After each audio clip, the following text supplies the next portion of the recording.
É muito bom deixar claro, que a partir do momento em que Ricardo Lewandowski, deu essa liminar, concedeu essa liminar contra a lei das estatais, acabando com essa quarentena, quer dizer, liberando na prática as indicações políticas, o governo Lula foi fazendo indicações políticas. O próprio nome do Jean Paul Prat, presidente da Petrobras, é um que poderia ser questionado com base na lei das estatais. Aí, nessa leva de que já teve a liminar ali, e, enfim, eles estão colocando gente deles, e vamos deixar, e tá, acabou ficando. O caso do Aloysio Mercadante no BNDES também poderia passar pelo crivo aí da lei das estatais, quer dizer, poderia ter problemas essa nomeação, mas tem vários outros casos. Tudo isso foi ventilado na época das indicações. Aí se deram alegações de que, não, isso pode, isso nem sequer entra, enfim, foi ficando, né? Mas vários outros foram ficando. Quando o Cássio Nunes Marques pede vista, ele foi chamado pelo Ciro Nogueira, muito antes de ser ministro do STF, de nosso Cássio, né? Era um ministro, um juiz lá do Piauí, conterrâneo do Ciro Nogueira, que é um velho cacique do Centrão, que o Ciro Nogueira queria emplacar em tribunais superiores. Eles miravam inicialmente o STJ, mas aí com o Bolsonaro, muito próximo do Ciro Nogueira da turma do Centrão, eles conseguiram emplacar no Supremo Tribunal Federal.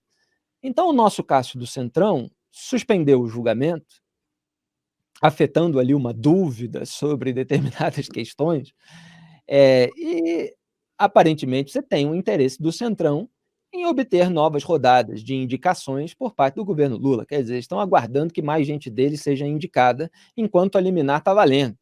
Depois, eventualmente, pode até se derrubar a liminar, desde que seja para valer dali em diante, quer dizer, para não desfazer nomeações que já tenham sido feitas. Por isso que, nesse sentido, o STF vai deixando a boiada passar nas estatais. Quais são as suas considerações? É isso, Felipe.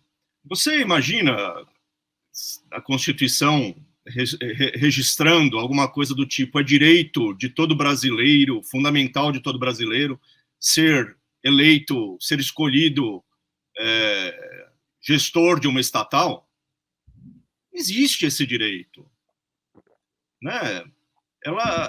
Para você entrar numa estatal, para começo de conversa, para você entrar como funcionário, normalmente tem concurso, dependendo do tipo de cargo, ou então você precisa ter qualificações técnicas altíssimas, Claro. né? Você As passa por restrições já uma... existem, né? As restrições já existem, exato. Essa é mais uma. Por que esta seria tão absolutamente ruim a ponto de ser inconstitucional? Eu não vejo o sentido. Ela não impede que uma classe de pessoas entre na administração pública. E a coisa linda de lei é o seguinte: uma vez que você promulga a lei e ela é conhecida, as pessoas podem agir de maneira a... E eu estou dizendo isso num sentido, não me entenda mal, eu estou dizendo no sentido absolutamente positivo. Estou concordando com uma coisa que você disse. As pessoas podem agir de maneira a estar dentro da lei. Ou seja, se é absolutamente importante para um candidato que o sujeito fulano, o fulano A ou B integre a gestão dele, se ele for eleito, não põe o cara para fazer trabalho partidário, não põe o cara para fazer trabalho na campanha. É só isso. Não precisa de mais nada. Você liberou o cara para ser presidente da Caixa, ou para ser diretor da Petrobras, ou para ser o que quiser. Então, a regra está clara, publicada, é só você tomar os cuidados que ela demanda. Ponto. Olha, eu fiquei com uma pulga atrás da orelha aqui em relação ainda à primeira pauta e estava fazendo uns contatos a respeito do que está acontecendo no Supremo Tribunal Federal, nos bastidores. Porque eu falei aqui dos votos do André Mendonça, do Luiz Roberto Barroso e do Luiz Fux. O Mendonça votou para manter a lei das estatais, portanto, contra a liminar do Lewandowski. O Barroso e o Fux acenaram que votarão a favor também. Também devem votar a favor Luiz Edson Fachin, que, aliás, fez também, já ia me esquecendo, um aceno nesse julgamento, foi durante o voto do André Mendonça, ele interferiu ali para concordar, ao contrário do Gilmar Mendes, e a Carmen Lúcia. Essa é a tendência. Então, seriam 5 votos para manter a lei das estatais contra a liminar do Lewandowski. Agora, os votos a favor da liminar seriam, além do Lewandowski, né, porque conta o voto dele, mesmo já estando aposentado, mas foi ele que começou isso tudo, o Gilmar Mendes, óbvio, o Dias Toffoli, que está sempre junto, o Cássio Nunes Marques, que topou fazer esse papelão aí de pedir visto, né? E o próprio Alexandre de Moraes, que está mais unido ao lulismo do que nunca. É claro que isso são os sinais, né? Em cima da hora, por algum outro motivo, o sujeito pode mudar o voto, mas essa é a tendência que está sendo analisada nos bastidores nesse momento. Portanto, você tem aí um empate de 5-5. E o que poderia estar por trás desse pedido de vista? É a espera da chegada do Flávio Dino, no lugar da Rosa Weber, para desempatar a favor das indicações políticas, portanto, a favor da liminar do Lewandowski, portanto, contra a lei das estatais. Então, possivelmente, essa é a articulação. E talvez por isso o Gilmar Mendes nem sequer rebateu a argumentação do Luiz Roberto Barroso, quando ele encerrou a sessão fazendo considerações favoráveis à lei das estatais.